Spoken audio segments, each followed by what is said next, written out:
Energy and Credit, entitled A Look at the Renewable Economy in Rural America, will come to order. Welcome, and thank you all for joining today's hearing. After brief opening remarks, members will receive testimony from our witnesses today, and then the hearing will open to questions. Members will be recognized in order of seniority, alternating between majority and minority members, and in order of arrival for those members who have joined us after the hearing was called to order. When you are recognized, you will be asked to unmute your microphone, and we'll have 5 minutes to ask your questions or make a comment. If you are not speaking, I ask that you remain muted in order to minimize background noise. In order to get as many questions as possible, the timer will stay consistently visible on your screen. In consultation with the ranking member and pursuant to Rule 11E, I want to make members of the subcommittee aware that other members of the full committee may join us today. Good morning, and thank you all for joining us today. We are here to talk about the renewable economy in rural America. From the agricultural commodities used to produce biofuels or bio-based products to the land used for wind and solar projects and efficiency-increasing technologies like anaerobic digesters, rural communities are integral to the future of renewable energy. And as long as we have the right policies and supports in place, these communities stand to benefit greatly. Renewable technologies and processes continue to develop and improve. As they do, it's important that Congress ensure federal programs and incentives are effective and impactful for rural communities transitioning to renewable energy. In today's hearing, we will hear about the latest developments in the renewable economy, challenges that need to be addressed, and how rural America can continue to benefit from its growth. While creating more business and economic opportunities for rural areas, it is an important focus of today's hearing. We cannot forget that residential energy affordability is still a real problem in rural America. Inefficient and outdated energy infrastructure means more costly energy bills for rural residents. We've seen a slower transition to renewable energy as it often proves too costly without outside support or incentives. Our panel of witnesses will touch on all of these issues, the status of the biofuels and bio-based product industry, and the financing, construction, and crafting of renewable energy projects that benefit rural communities. While the focus of our hearing is on the benefits strategic investments in the renewable economy provide rural America, the growth of this industry stands to have a substantial impact on the national and global economy, with some experts estimating the direct economic impact of bio-based products, services, and processes at up to $4 trillion per year globally and over the next 10 years. Furthermore, the growth of the domestic renewable economy helps secure America's energy future, reducing our reliance on petroleum imports and making the best use of our domestic resources. The topic of today's hearing is dynamic, multifaceted, and timely. And as the House Agriculture Committee begins work on the next Farm Bill, the discussion we have here today will be informative to that process. With that, I'd now like to welcome the distinguished ranking member, the gentlewoman from Minnesota, Mrs. Fischbach, for any opening remarks she would like to give. Thank you, Mr. Chair, and thank you for the opportunity, and good morning to everyone. I want to thank you all for taking the time to be here today. And like many of my colleagues, I represent a rural ag-based district. We are among the top ag-producing districts in the nation, and we are responsible for nearly half of Minnesota's agricultural sales. Minnesota and my district also play a key role in renewable energy. Minnesota farmers care deeply about the conservation and the environment and are innovators in that area. Being the first state to implement E10 and the B20 mandates, my district is home to 8 biofuel plants, and we are the top producer in corn and soybeans that provide feedstocks for these plants. Discussions of lower carbon emissions must include and enhance the use of biofuels. It is an existing, proven fuel source and must be part of that conversation. Since taking office, I have spent a lot of time traveling across my district. I've met with local officials, business owners, farmers, families, and many others.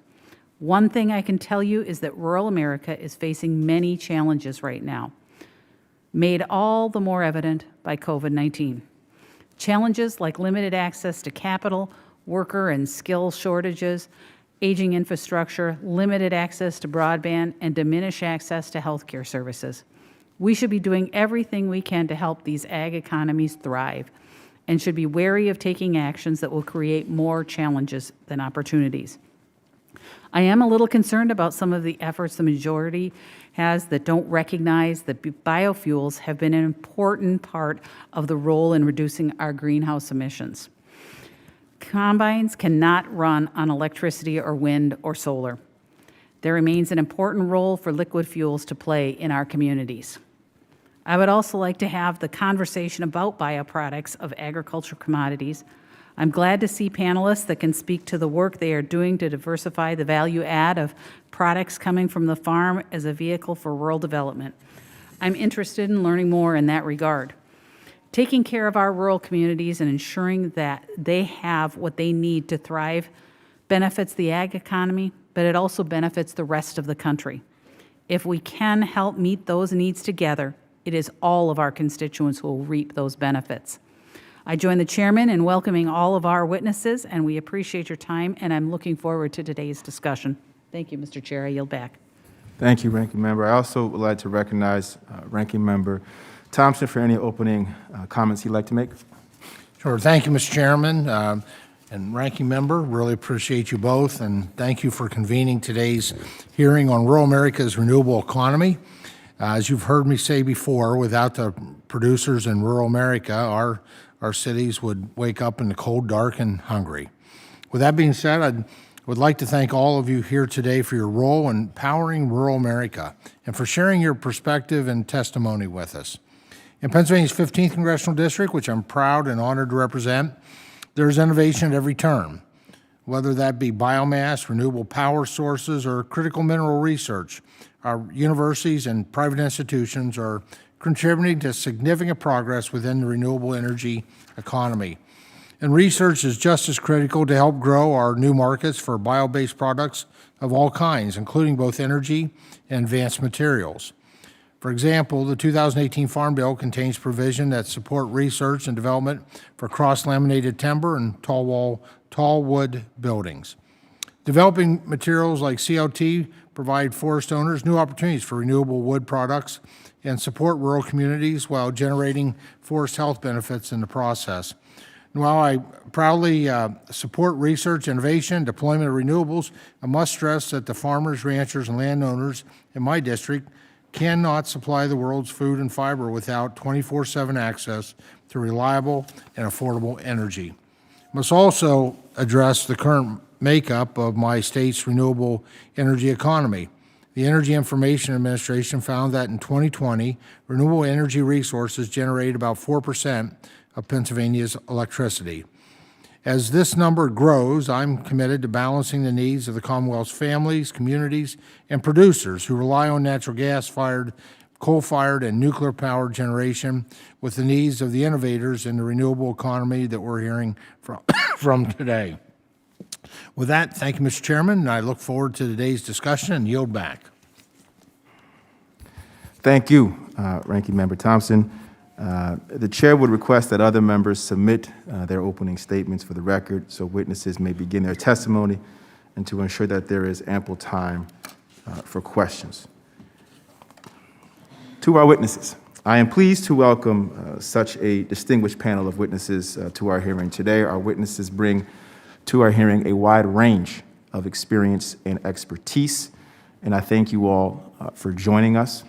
Our first witness today is Emily Skor, the Chief Executive Officer of Growth Energy, which represents over half of all U.S. ethanol production. Since joining Growth Energy, Ms. Skor has led initiatives to grow the retail presence of higher biofuel blends across the U.S. and launched Growth Energy's first consumer education initiative to redefine ethanol as a cleaner and more affordable fuel choice. Under her leadership, Growth Energy membership has grown to include 92 plant producers and 91 innovative businesses that support biofuel production. Welcome, Ms. Score. Our next witness today is Mr. Jeff Pratt, the president of Green Power EMC. Green Power EMC secures renewable energy resources for the broader family of 38 electric cooperatives in Georgia, which delivers power to approximately 4.3 million Georgians. In his role, Mr. Pratt leads efforts to source, evaluate, and contract for renewable energy projects. Today, Georgia's electric cooperatives have approximately 1,600 megawatts of renewable energy in operation or under construction. Mr. Pratt also serves as the Vice President of Emerging Technologies for Oglethorpe Power Corporation, where he leads collaborative efforts to explore, engage, and implement emerging technologies such as electric vehicles and other new technologies changing the energy landscape. Welcome, Mr. Pratt. To introduce our third witness today, I'm pleased to yield to our colleague on the committee, the distinguished gentlewoman from Missouri, Mrs. Hartzler. Oh, thank you, Mr. Chairman. And it is an honor to introduce Gary Wheeler. He is the Executive Director and CEO of the Missouri Soybean Association, the Missouri Soybean Merchandising Council, and the Foundation for Soy Innovation. And Gary and I have worked together for years. He is a very respected leader in agriculture in our state, and I feel confident that he is going to bring us many very helpful insights as we look at renewables and the role that agriculture can play in it. So I'm proud to welcome Gary, and thank you for being here. I yield back. I thank the gentlewoman. Our fourth witness is Ms. Jessica Bowman, who is the Executive Director of the Plant-Based Products Council. The Plant-Based Products Council represents a broad range of companies who support greater adoption of products and materials made from renewable plant-based inputs.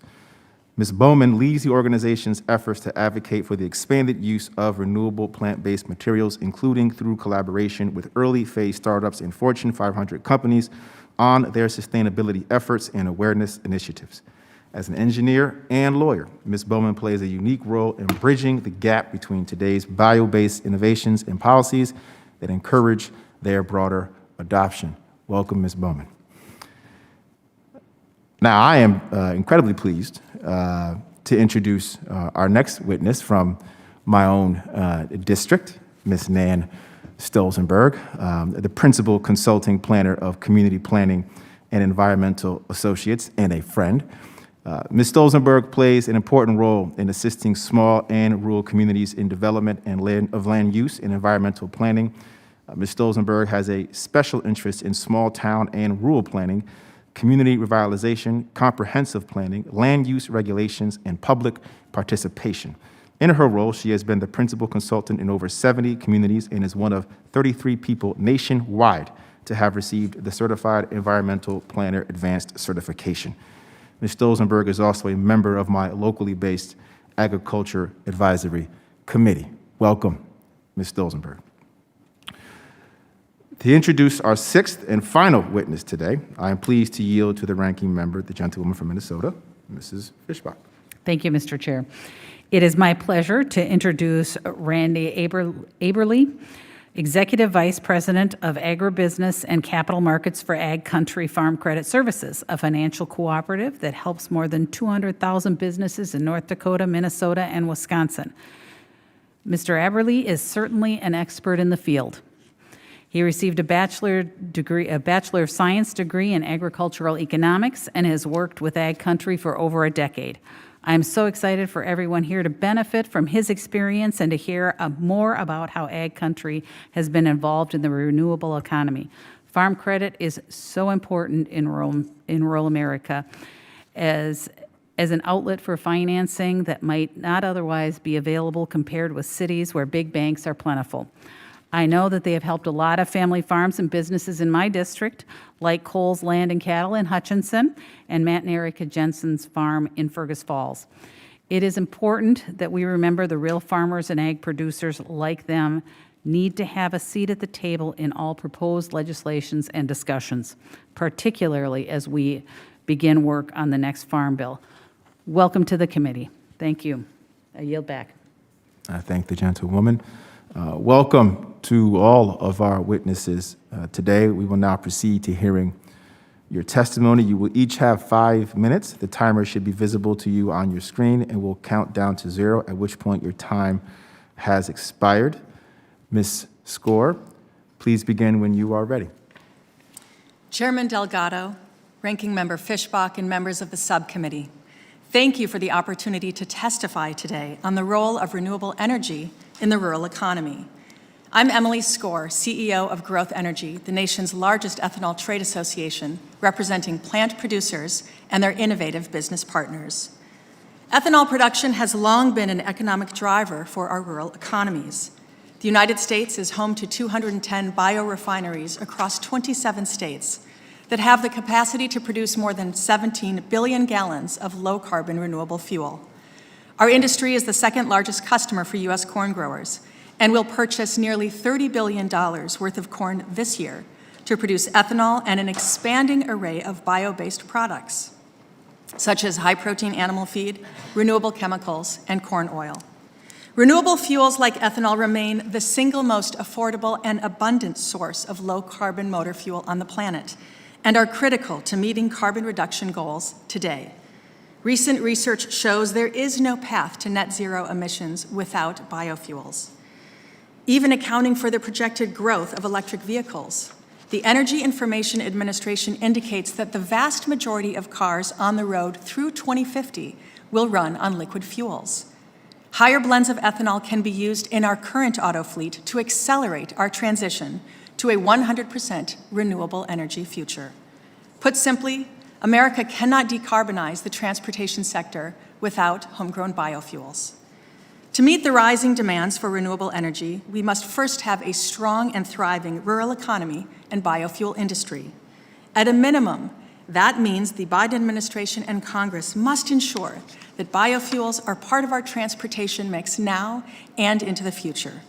This can be achieved through a strong renewable fuel standard, accelerated nationwide use of higher blends like E15, accurate carbon modeling of ethanol to better reflect the most current data, sustainable farming innovations, and carbon intensity reductions at our biorefineries, and incentives that provide producers with strong policy signals to further reduce our carbon intensity and expand to new transportation markets. A strong RFS will reduce carbon emissions and provide a steady market for U.S. grain.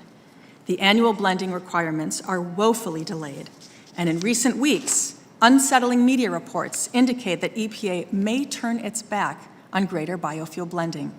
It is critical for ethanol producers and suppliers that EPA immediately propose 15 billion gallons of conventional biofuels for 2021 and 2022.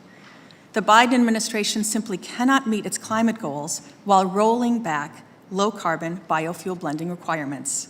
We ask that the subcommittee help deliver this message to the administration.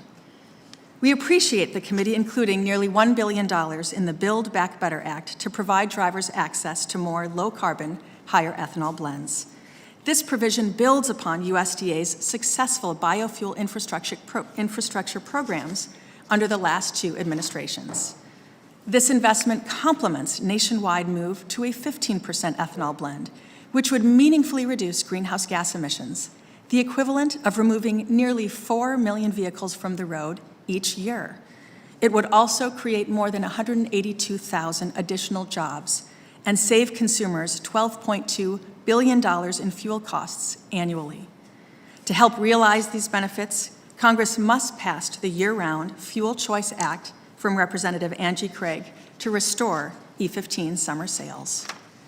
Through continued innovation, America's ethanol producers and farmers are using fewer inputs and improving efficiencies at the plant and on the farm. We are pleased to see voluntary initiatives in the Build Back Better Act that would help further reduce the carbon intensity of agriculture, which accounts for 50 to 65% of our life cycle emissions. As biofuel producers capture the value of low-carbon farming practices, farmers would also have the opportunity to benefit in the form of premium prices for their commodities. The legislation also contains several important incentives to help ethanol producers further reduce the carbon intensity of their fuel and explore new markets. These provisions, along with some recommended changes, are detailed in my written testimony. To close, with the right policy environment, our industry can continue to decarbonize our transportation sector, from passenger vehicles to our aviation fleet. We stand with rural America, ready to assist Congress and the administration to achieve our nation's climate goals. Thank you for the opportunity to testify. I look forward to your questions. Thank you, Ms. Gore. Mr. Pratt, please begin when you are ready. Thank you, Chairman Delgado, Ranking Member Fishbach, and members of the subcommittee. On behalf of Green Power EMC and 38 other member cooperatives in the state of Georgia, we really appreciate the opportunity to testify today.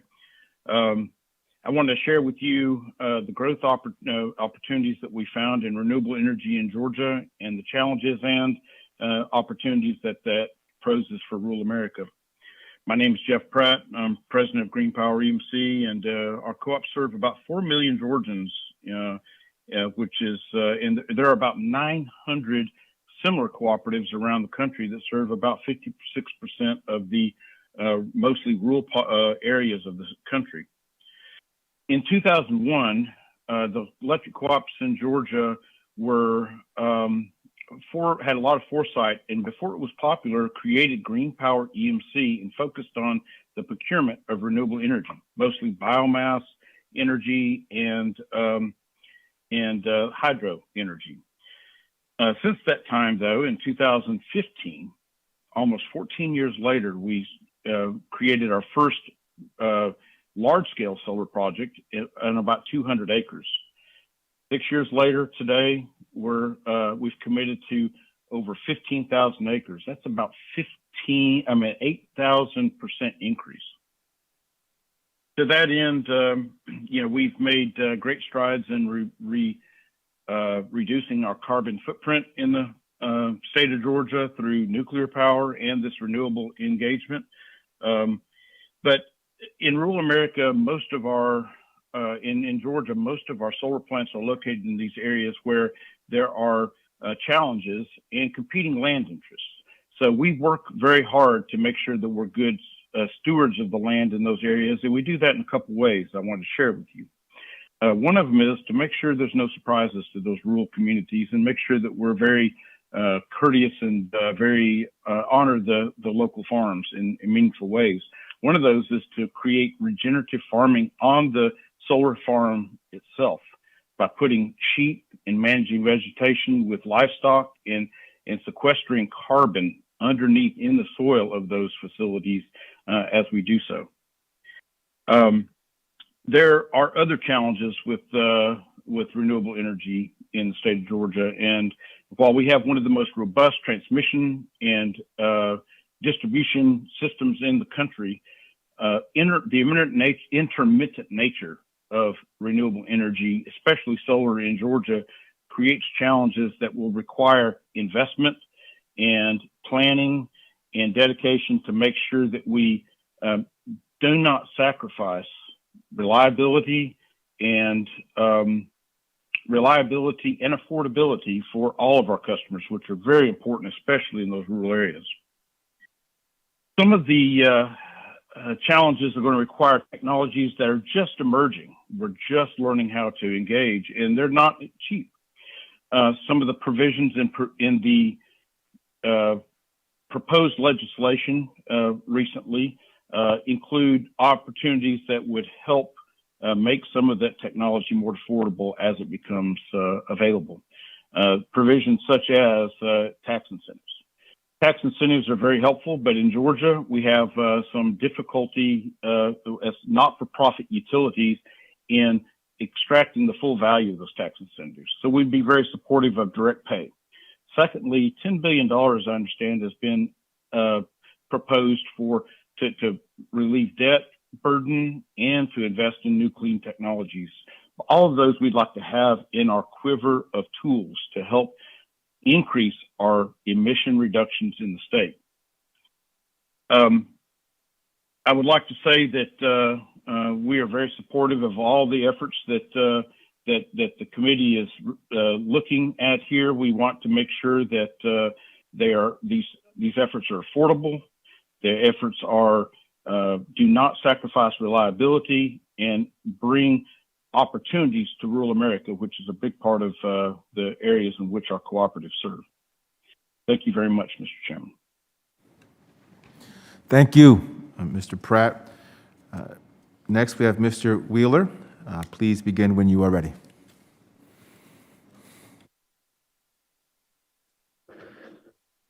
Good morning, Subcommittee Chairman Delgado, Ranking Member Fishbach, Ranking Member Thompson, and members of the subcommittee. It truly is an honor to testify before you on the renewable economy and what it means for America's soy farmers. I'm Gary Wheeler, Executive Director and CEO of Missouri Soybean Association, the Missouri Soybean Merchandising Council, and the Foundation for Soy Innovation. The Missouri Soybean Association, along with the Missouri Soybean Merchandising Council and the Foundation for Soy Innovation, are affiliates of either the American Soybean Association, which represents 500,000 soybean farmers on domestic and international policy issues, or the United Soybean Board, which invests in checkoff funds to advance soybean marketing, production, technology, and development of new uses. It may be obvious to the members of this committee that America's abundant supply of soybeans helps feed our country and the world. However, it is less known that U.S. companies now also offer approximately 1,000 soy bio-based products, thanks to the versatile chemical composition of soybeans. When processed, soybeans are divided into protein and oil. Soy protein is around 80% of the bean and is primarily used in plant-based foods like tofu and in livestock animal feed, but is also an ingredient in plastic composites, synthetic fiber, paper coatings, adhesives, and more. Soybean oil, the remaining 20% of the bean, is one of the most versatile natural oils. Its molecular structure and suitable fatty acid profile can be used in many applications, from food use and cosmetics to asphalt and biodiesel. Bioproducts made from soy are sustainable. Unlike fossil fuel-based feedstocks, soybeans capture carbon dioxide from the atmosphere. In addition, most soybean acreage in the U.S. uses conservation tillage, which disturbs less soil and helps sequester carbon and cropland. Soy bioproducts also lower greenhouse gas emissions, reduce energy costs and exposure to toxic chemicals by workers, and add credits toward LEED certification. There are also economic advantages to using soy in manufacturing and consumer products. This year, growers are harvesting an immense crop of 4.4 billion bushels. This abundance has enabled soy ingredients to maintain an historic price advantage over petrochemical equivalents and has helped reduce America's dependence on foreign oil. Soy-based bioproducts create jobs. USDA's most recent report on the economic impact of the U.S. bio-based products industry found that increasing demand for domestic bio-based products added $470 billion and over 4.6 million in direct and indirect jobs to the U.S. economy. In Missouri, we partnered with Cole County Sheriff's Department to demonstrate that Goodyear soy tires perform so well that they meet the demands of law enforcement. Goodyear determined that soybean oil mixes more readily with rubber compounds, reducing energy consumption and improving tire efficiency. Goodyear is now increasing soy oil consumption as part of their commitment to phase out petroleum-derived oils from products by 2040. Another opportunity in transportation sector is pore shield. a soy-based concrete protector developed through a partnership among Purdue University, the Indiana Soybean Alliance, and the Indiana DOT. Pore Shield is a non-toxic and provides long-lasting concrete protection while replacing traditional sealants and eliminating reliance on harmful solvents. My Indiana counterparts recently highlighted this award-winning product at the UN Climate Change Conference in Scotland. As we continue to look at new markets, uses, and soybean research, I wanted to highlight the unique relationship between land-grant institutions and checkoff investments in driving innovation. In one success story, the University of Missouri and USDA Agricultural Research Service are joint owners of the patent for Soylaic, and MSMC is the exclusive licensee. Soylaic is a non-GMO high oleic seed trait that can be incorporated in today's soybean varieties, resulting in high oleic oil and meal. These products demonstrate that we are off to a great start. However, the federal government needs to invest further for the renewable economy to truly take off. First, Congress can urge EPA to fulfill its statutory authorities under the Renewable Fuel Standard to support American-grown soy-based biofuels. Failure to release... Mr. Wheeler, I'm sorry, if you could wrap it up in the next couple seconds, that'd be helpful.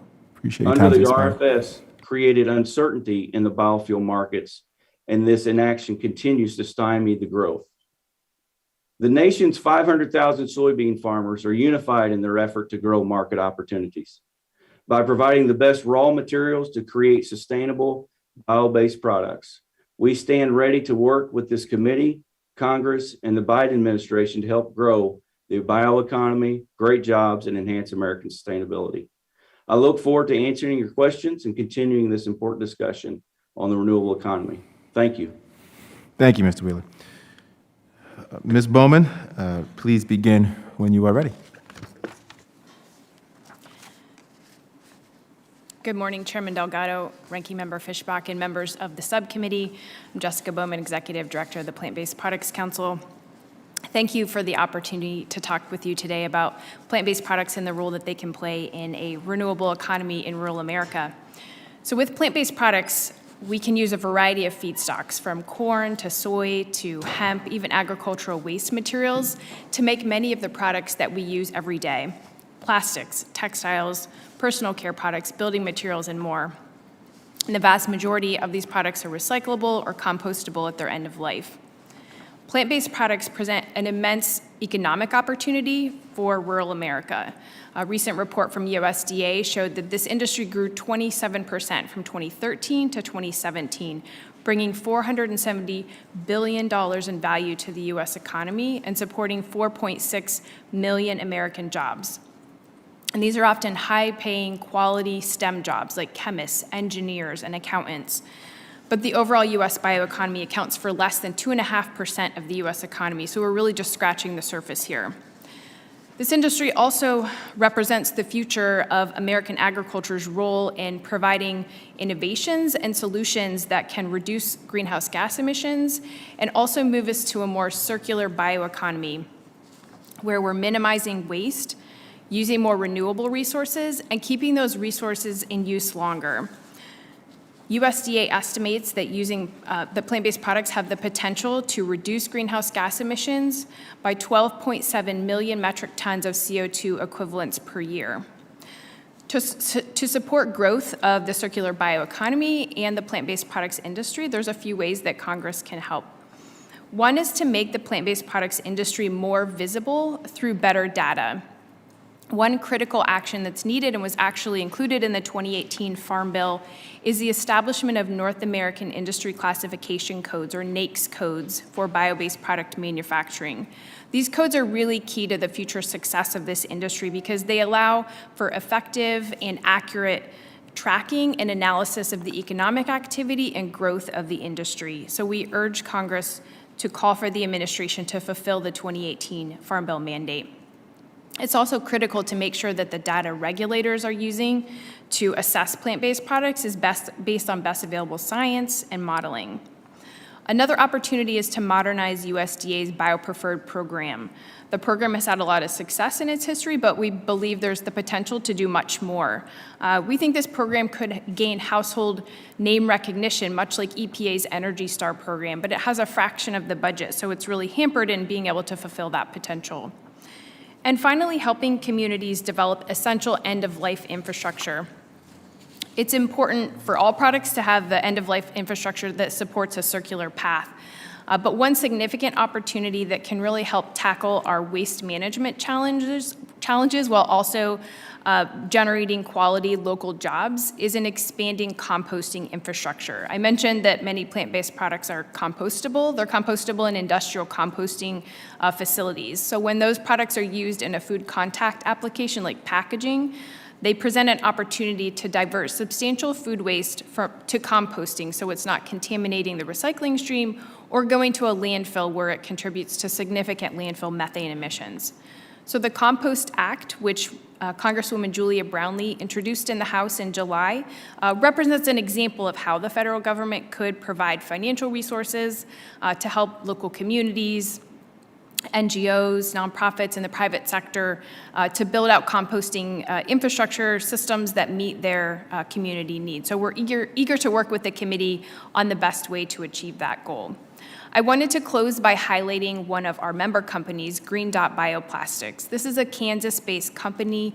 They're using plant-based feedstocks that are grown by American farmers to make more sustainable bioplastics that are used in everything from toys to car parts.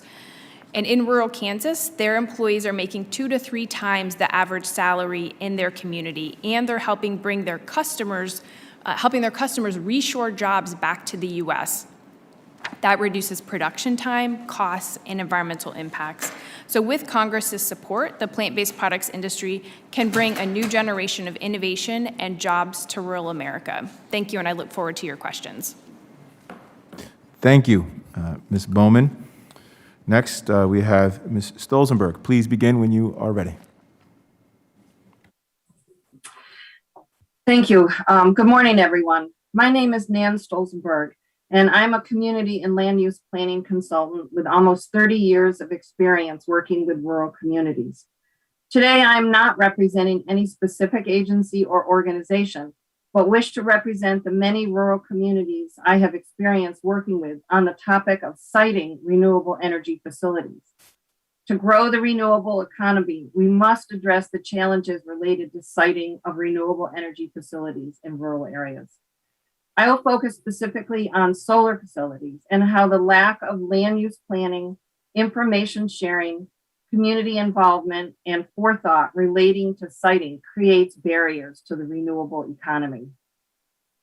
There certainly is recognition that we need to develop renewable energy resources to meet climate change challenges.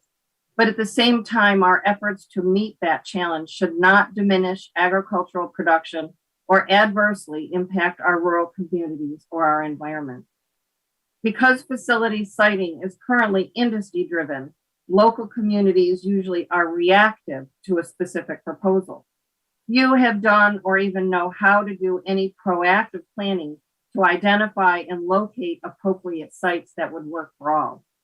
Few communities have the resources to do comprehensive analysis with a lot of public input to identify acceptable locations for siting. Coupled with real or perceived lack of tangible benefits for host communities, poor siting that removes prime farmland soils, prevents other desired rural land use opportunities, and adversely affects other aspects of the rural economy, causes friction, and fosters negative attitudes towards renewable energy. Rural communities often resent their losses that benefit urban areas. Development of large-scale solar facilities are often at cross purposes to other stated public goals, such as protecting prime farmland soils for agriculture or for woodlands to promote carbon sequestration.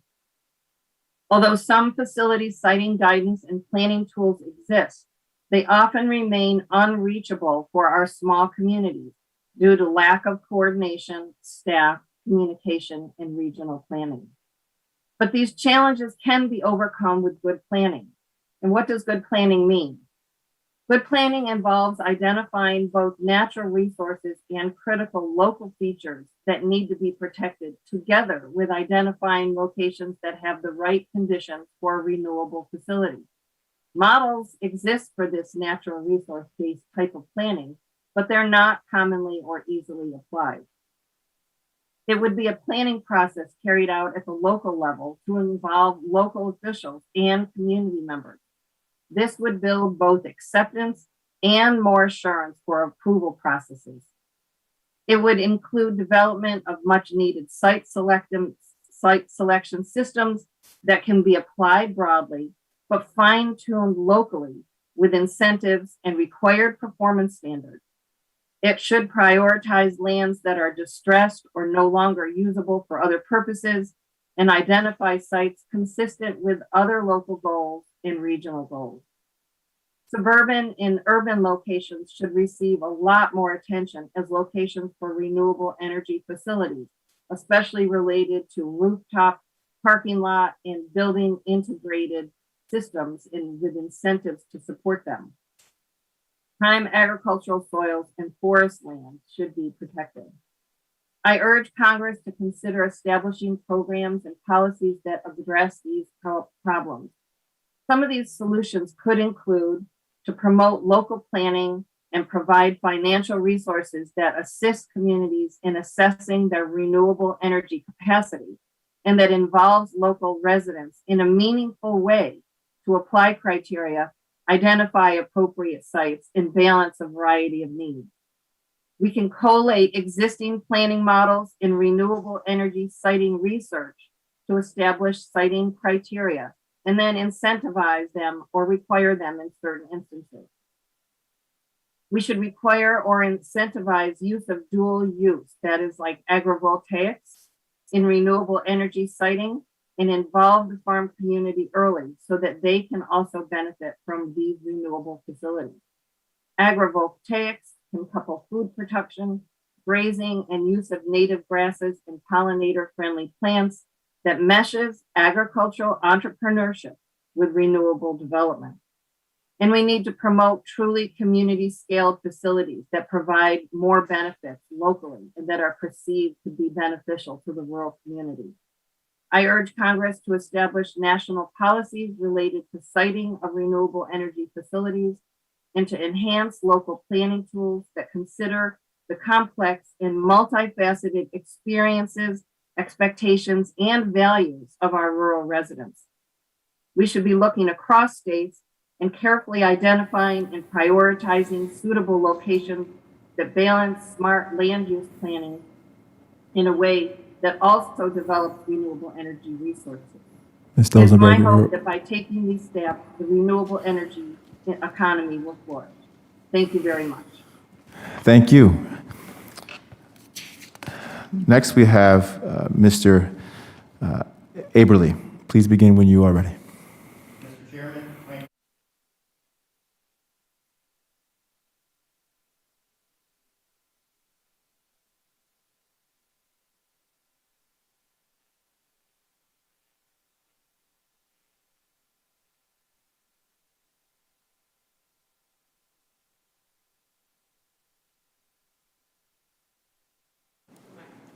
Excuse me.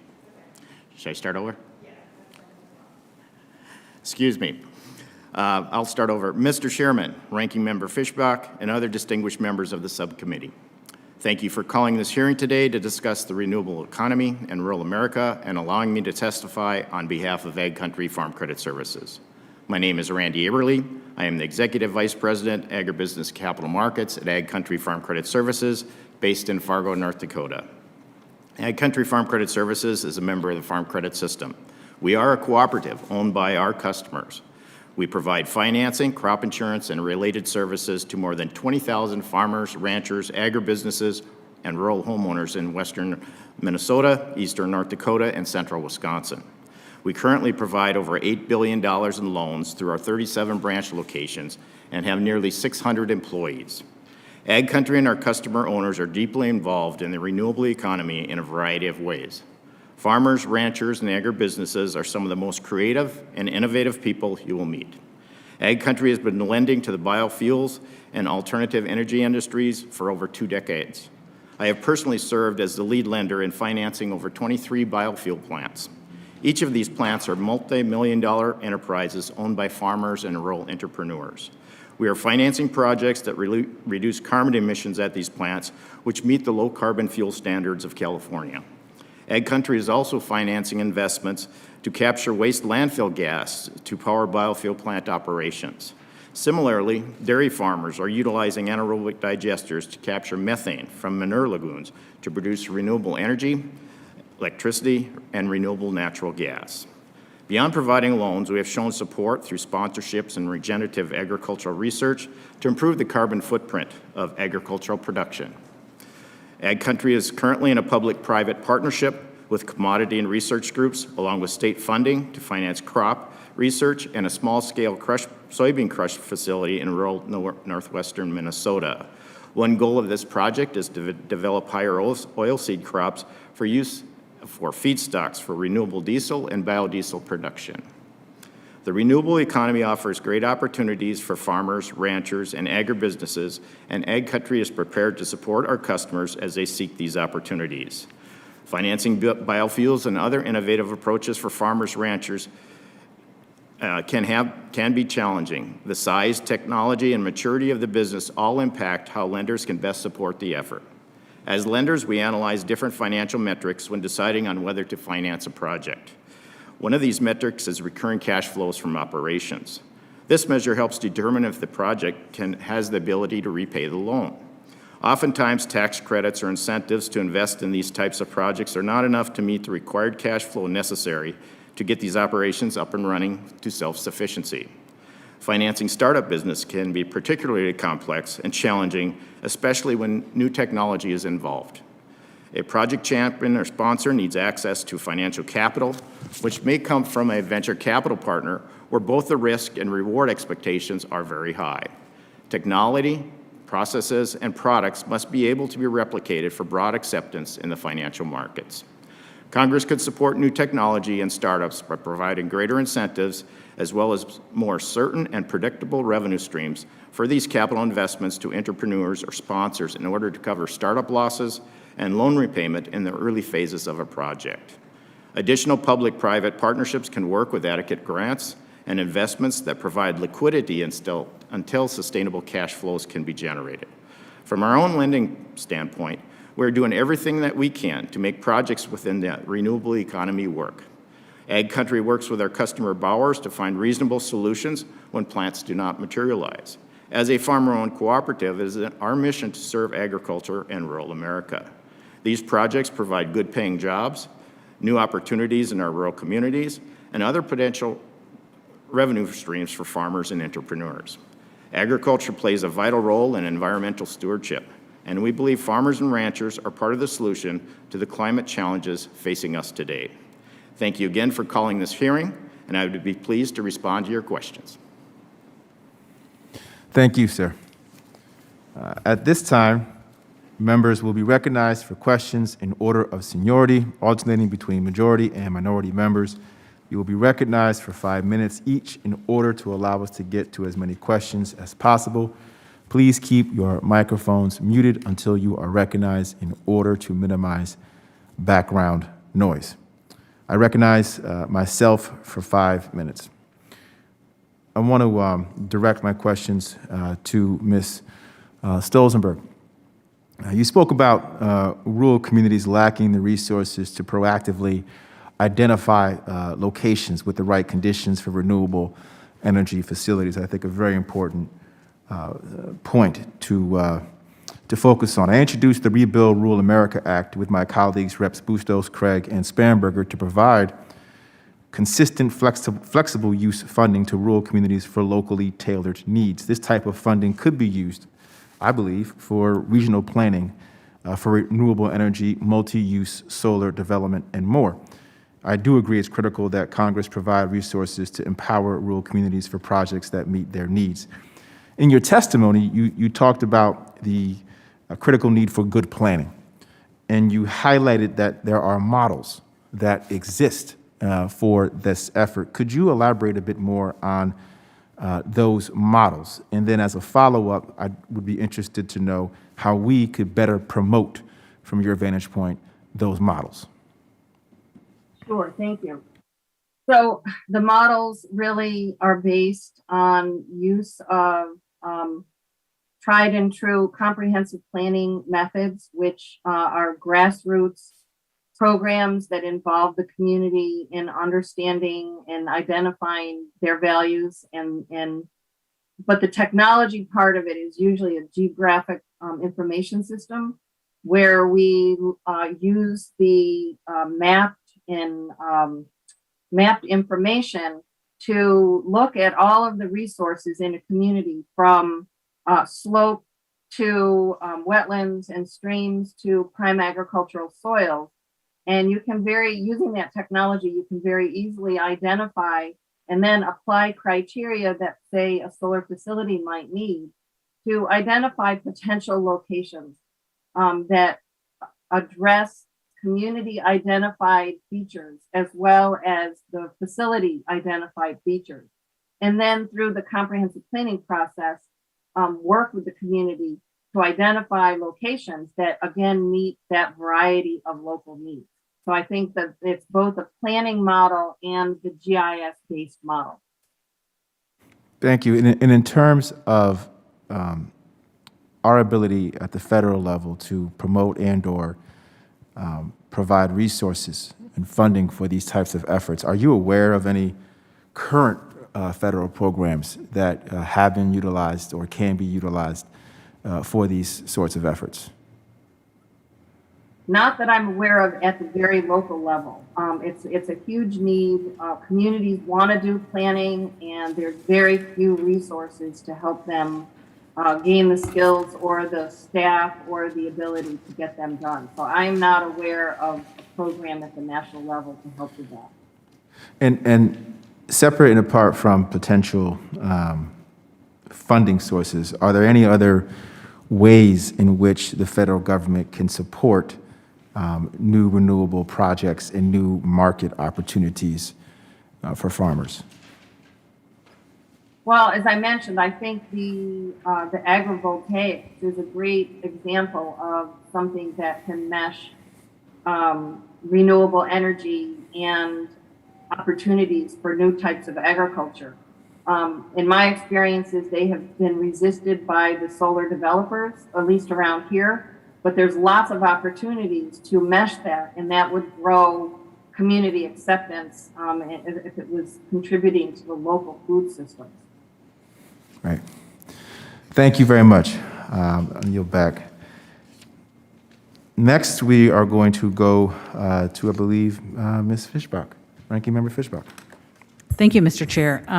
And I appreciate all of the testimony. It's been, I've taken a lot of notes, so I appreciate the opportunity. But Mr. Aberle, in your testimony, you mentioned a project that you've been working on in northwestern Minnesota. I think I might know the project you're talking about, but it is in my district. And could you talk a little bit further about the project, and how does this project, and by extension Ag Country and the other sponsors, impact the renewable economy as well as the surrounding area economy? Well, thank you, Congresswoman Fischbach. Would be happy to respond to that. This project in northwest Minnesota gives the local region an opportunity to add value-added agriculture through continued research to develop the additional soy bioproducts that our representative from the Missouri soybean testified to.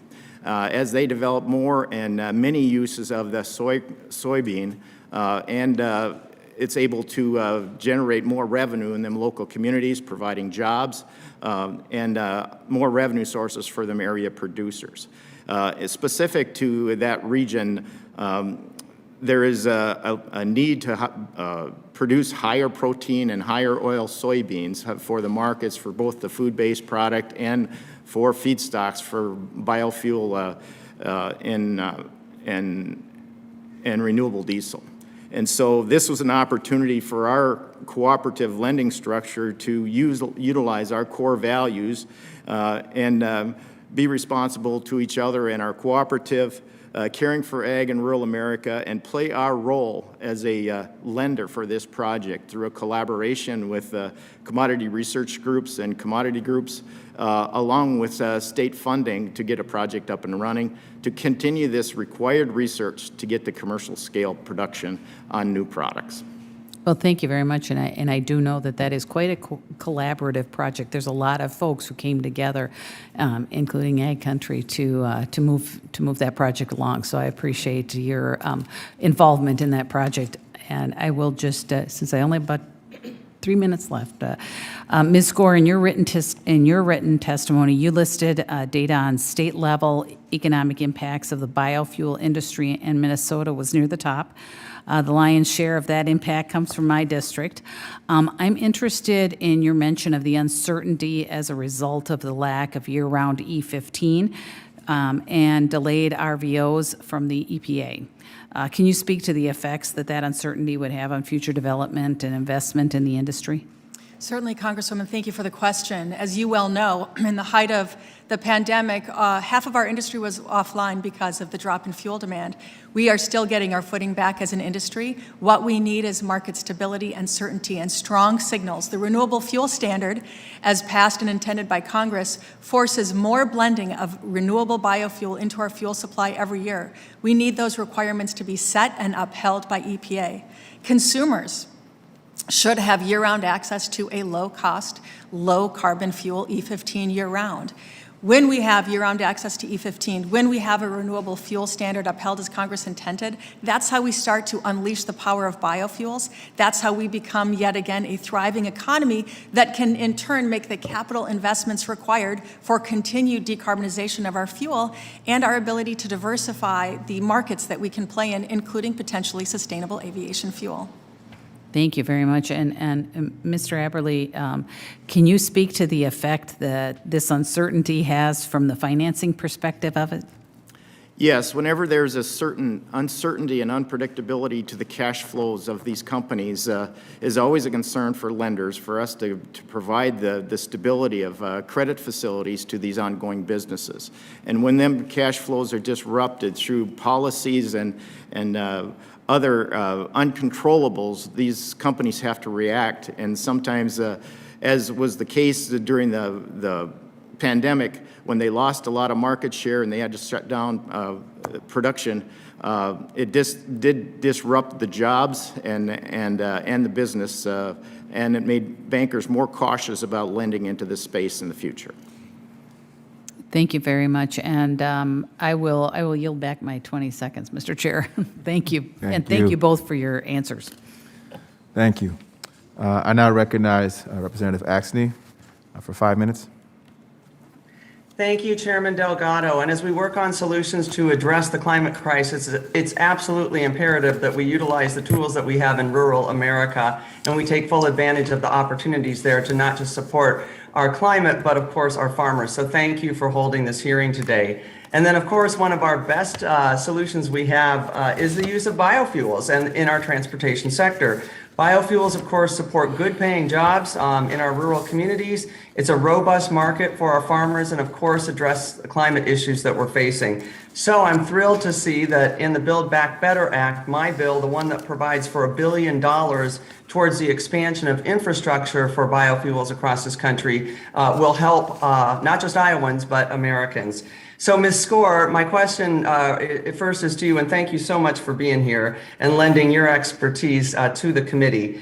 As Congress debates the Build Back Better Act this week, what kind of benefits can we expect from the $1 billion investment in biofuels infrastructure within the bill itself? Congressman, thank you so much for all of your work to make sure that that infrastructure funding is included in the Build Back Better Act. As you well know, this would be the largest investment in higher blend infrastructure we have seen to date. It really would unleash the power of biofuels. It gives us the ability to work with our retail partners to accelerate the market inclusion of E15, which is a lower cost, lower carbon, higher value fuel choice for consumers. So this is an unprecedented, wonderful opportunity for biofuels. It's great for American drivers, and it's certainly great for the rural economy. Thank you for that. And I'm looking forward to the Build Back Better Act getting put into law. And I sure hope that all my colleagues that are here today vote for it, because it's $1 billion in biofuels that we're talking about directly here. Of course, another top priority for me is making sure that we get E15 year round. We just talked about that a little bit. And as you know, earlier this year, a court case struck down the EPA's authority that had allowed year round E15. Very thankful for my colleague Angie Craig and her legislation to fix this issue, to make clear that the EPA has the authority. That's legislation that I helped introduce. And once again, we talked a little bit about uncertainty earlier in the previous question, Ms. Score, but if we don't address this issue of EPA year-round and pass our legislation to allow year-round E15, how is that going to impact sales and the market opportunities for farmers? Well, I appreciate the question. And again, thank you for your support for year-round E15. We agree this is a misguided court decision. And unfortunately, next summer, E15 is sold across 30 states. 85% of those retail locations will not be able to offer for 3.5 months next year their consumers a lower cost, higher value fuel. E15 averages about 5 to 10 cents per gallon less than standard 87 fuel. It's a higher octane, it's cleaner burning, it's better for the pocketbook. So this is something that we've got to rectify. We appreciate your support, absolutely. We cannot realize the full potential of low carbon renewable fuels without year-round access to E15.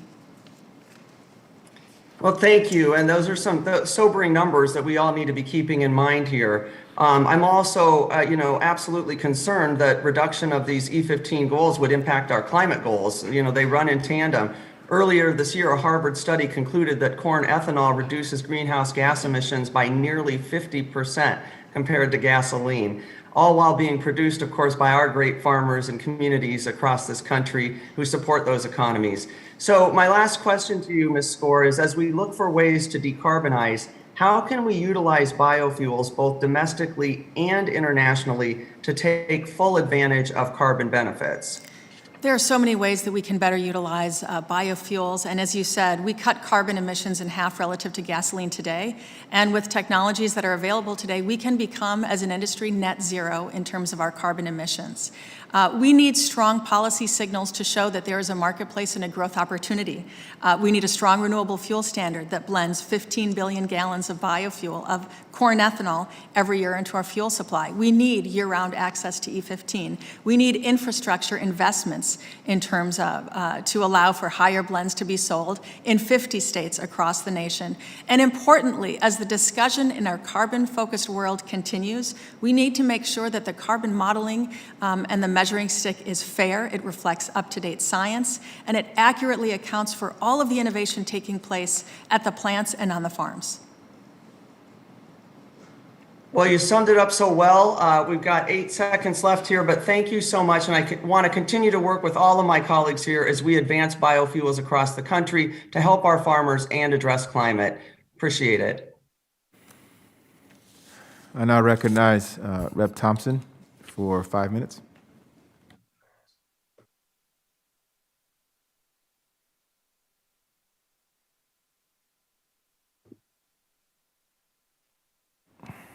I now recognize Mr. Scott. Thank you, Chairman Delgado. And I'm going to focus my questions for Mr. Pratt because his testimony highlights one of my primary concerns as we work to find the balance here on the economy, the environment, and especially rural Georgia. Your testimony highlights the majority of the land area ideal for solar energy facilities in Georgia, my home state, is rooted in rural agriculture, and that some communities have been challenged to find a balance between the competing interests of solar land use and traditional farming. And I include forestry in that definition of farming. I'm sure you're familiar with the project in South Houston County where approximately 800 acres of forest land was clear cut that provided a tremendous amount of wildlife habitat that is no longer there. My concern is that if we take the most fertile soil out there and whether it be forest land or whether it be farmland, and we convert that into solar fields, what the net impact of using that more fertile land is on for solar fields versus the less fertile land.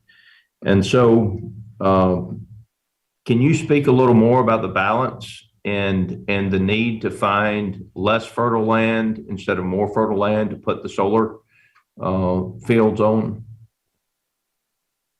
Yes, yes, sir. Thank you, Representative Scott. I think that's an excellent question, and I appreciate your service to Georgians. I would say that there's when you look at energy in general that we use, there is no free lunch. There are always trade-offs in producing energy and environmental impacts, and that doesn't, solar is included in that, as you would point out, with clear cutting of trees. The fact is we cannot generate solar energy with shade. You have to have clear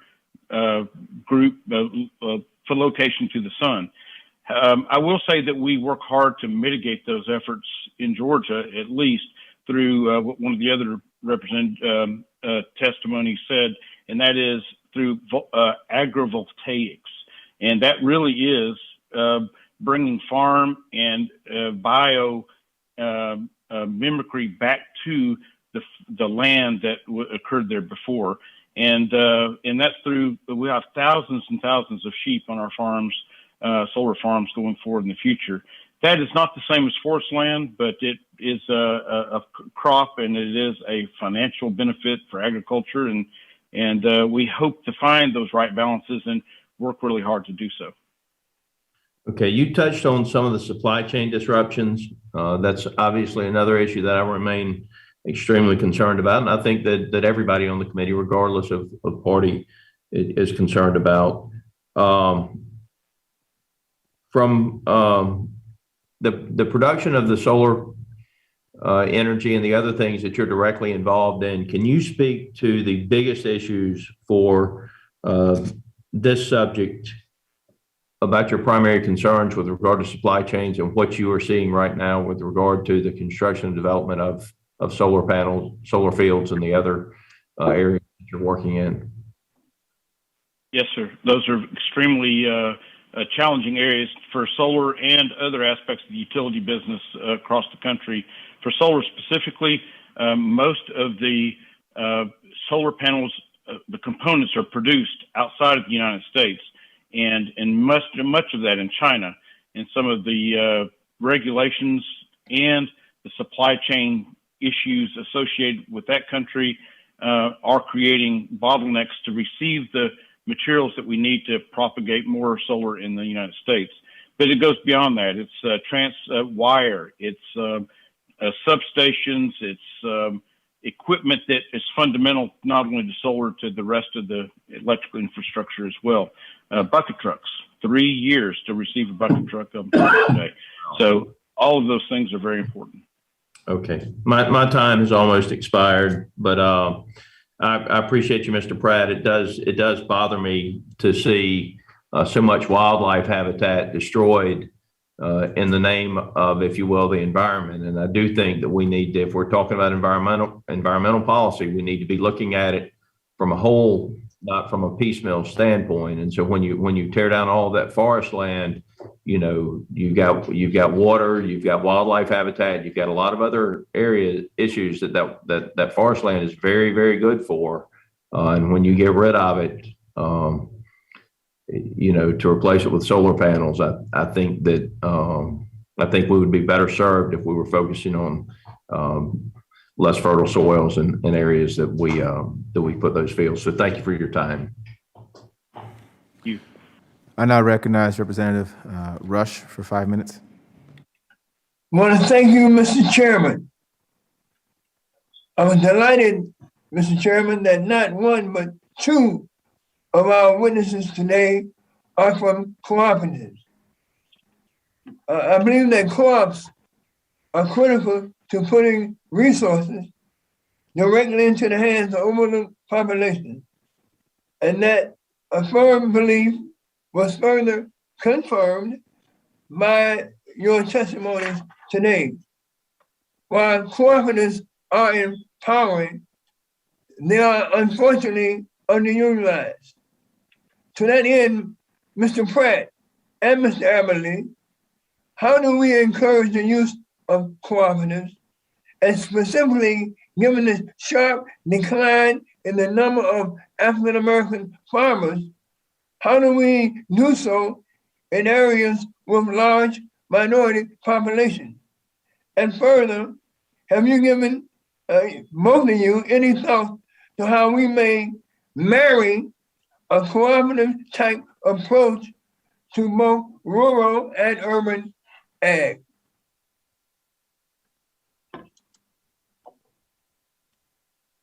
Representative, this is Jeff Pratt. I'll make a couple comments and then pass it on to Mr. Aberle. First, thank you for your question. Much of rural Georgia is impoverished and challenged, and much of the investment we're putting into those local communities provides very important tax revenue for those local governments. So we're very glad to make that happen. I will say that as far as marrying the urban and suburban and rural areas, much of the energy that's produced in those rural areas from these solar facilities, in my example, is actually transmitted to cost effectively to the more urban areas where there are also African American communities that benefit from that as well. When you think of cooperatives in general, I would say that cooperatives are engaged in those local communities. They're owned and governed by the citizens that are in those communities. So land use and diversity are very important. And we take great strides to make sure those work. Thank you, sir. Thank you. Mr. Aberle, do you have any comments?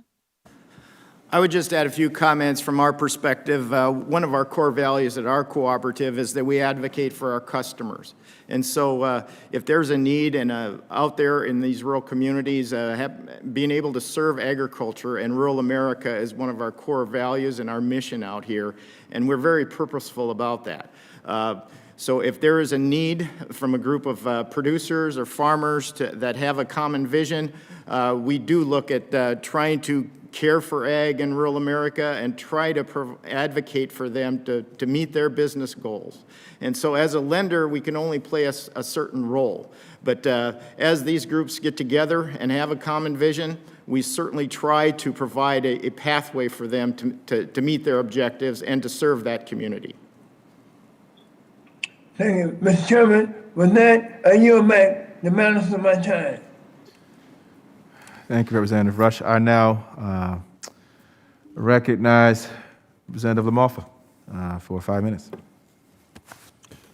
Thank you, Mr. Chairman. I'd like to direct this towards Mr. Pratt with the issue with generating electricity via renewables. So I come from Northern California, where we've burned millions of acres of forest over the last few years. And so we have this material out there that already exists. We don't have to grow it. It grows on its own pretty much, especially when you look at 4 decades or so of non-management of federal lands, forest lands.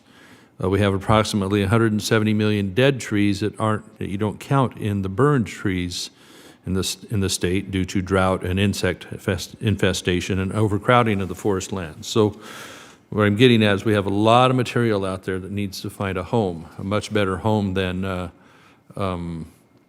burning it via accidental forest fires or even slash burning when it does get around to get managed. So what I'm speaking of is having this material move to a good end use, such as generating electricity in a biomass plant.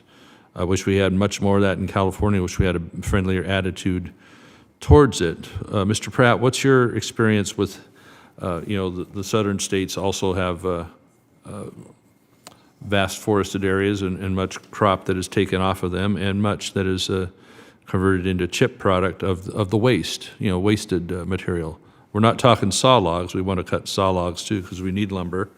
We need paper products as a byproduct, but we have a lot of material that isn't good for anything else other than either letting it burn in a forest fire or doing controlled burns, which is only a little better, I think, in some cases than as far as the smoke and CO2 output and such. Please talk to us about the ability to convert more of this material into biomass and produce electricity and have that be a green energy source. Thank you very much, Representative, for that comment or that question. That's a very good one, especially for Georgia, which has one of the largest harvestable timber crops in the country. We do have a waste wood facility that burns waste wood, as much as you said, insect problems or the waste slash that it results from forestry. And we burn that facility in a boiler that creates renewable energy. There's been some questions about how green that method is. I would say that we believe it's quite renewable. And the reason is that when the forest product, as you mentioned, waste and slash lays in the forest, it decomposes and creates methane. Methane is 20 to 50 times more harmful to the environment than carbon dioxide. So when we gather that waste and burn it in a way that creates energy and usable energy, we're also reducing methane to carbon dioxide, which is 20 times better, and gaining some electricity from that that will offset petroleum-based generation as well. So I think it's a very helpful project and something we ought to fully consider. You make a great point on that. A rotting forest is creating, or rotting any organic material is creating methane, whereas you can control that situation when you're burning in a controlled high heat situation with very, very low output. So it ought to be looked at as a very green way of making electricity, because the other ways also have their costs of environmental purpose as well. When you're talking solar panels requiring mining of rare earths and materials like that, everything has a cost to it, and that's what isn't acknowledged around here in the argument in the way it's looked at environmentally. And so when we have, in my home state and yours it sounds like too, we have already so much material that needs to be moved out of there to have a sustainable, healthy forest situation, one that's drought-proof, insect-proof, and we need to be doing this yesterday. So, Mr. Pratt, how friendly is Georgia towards looking at this material as a good source of electricity, and that it is a green way of doing so? It is friendly toward that. Georgia is, but it is also challenged because it's not as cost effective as solar in this case. I agree with you that looking at the whole economic picture is very important. Yeah, let me jump in on that. More broadly. Cost effective, that's very important, because we spend billions putting fire out in the West. We spend a lot also on the alternatives as well for green power. They're not cheap. None of these sources are cheap, but we have a material that will provide jobs in our backyard for the loggers, for the truckers, and taking that material that is now a waste product, that is now a methane-producing product, as you mentioned, and one that is harming our air quality, our water quality, when that ash and such washes into our system, or our streams and rivers and lakes in California. So when you add up the whole spectrum of environmental cost, you're looking at an issue that is very, very expensive versus, maybe the subsidies it would require to take the material from long distance to a power plant somewhere. I think the offset of that to the Forest Service, towards all those other things, when you put it all up, put it on a point scale system there, you get a big win out of this. So I appreciate the time, and I yield back, Mr. Chairman. Thank you. I now recognize Representative Bustos for 5 minutes. All right, thank you, Mr. Chairman, and thanks for holding this hearing today, and also thanks to our ranking member. I am so excited about the opportunities for rural America and the role that we're going to be able to play and are playing already in clean energy. Really appreciate our witnesses here today who are testifying before us about how we're going to be able to execute on this successfully. Let me start with biofuels. Obviously, the issue of climate rescue is perhaps the most pressing task of our time. It's a challenge that will require us to use every tool at our disposal. One of those tools, I'm very proud to say, is corn ethanol. And it's a fuel that we know can cut carbon emissions in half in half compared to traditional gasoline. And the congressional district that I serve in central and western and northern Illinois, we have 7 biofuel plants in and around this district. We grow a little bit more than 1.5 million acres of corn every year. It is critical that we protect the jobs that this creates, the livelihoods in rural America, and that we put biofuels on a level playing field with the other renewable fuels. And as we continue to talk about the climate and we forge ahead, we can continue talking about new and innovative technologies like sustainable aviation fuel, and how that will be a strong really the need for a strong and unified model across sectors and how we calculate carbon emissions. Let me start with my question for Ms. Score. In your testimony, you mentioned that the Department of Energy's GREET model, I think you all know that stands for greenhouse gases, regulated emissions, and energy use and technologies. But that GREET model, how that's a leading edge model for measuring the carbon intensities of different fuels. Would you please expand on how a unified model like GREET would be beneficial to driving down carbon emissions in a meaningful way, and specifically when it comes to biofuels policy in the motor vehicle and aviation sectors? Absolutely. Making sure that a modeling used to account for our carbon intensity accurately reflects in real time the most up-to-date innovations is critically important. As you stated, the Department of Energy and Argonne National Laboratory, through their GREET model, that's really the gold standard in terms of carbon modeling right now. It is updated every year. It has the most robust set of agricultural inputs to truly account for all of the practices and innovations taking place.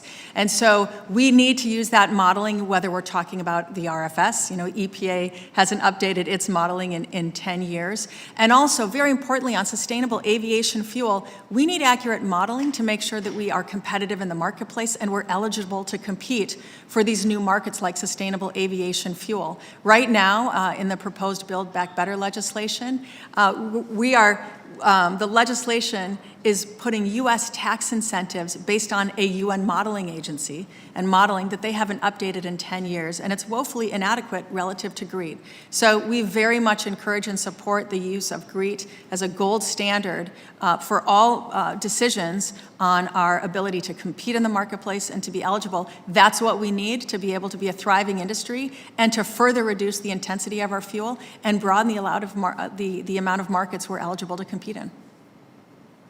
All right, thank you, Ms. Score. Let me use my remaining minute and 15 seconds to shift to the electricity sector and how renewables can make an impact in rural America. So rural electric co-ops all around the congressional district I serve, whether it's Joe Carroll Energy or Spoon River Co-op, serve tens of thousands of our community members with reliable and affordable power.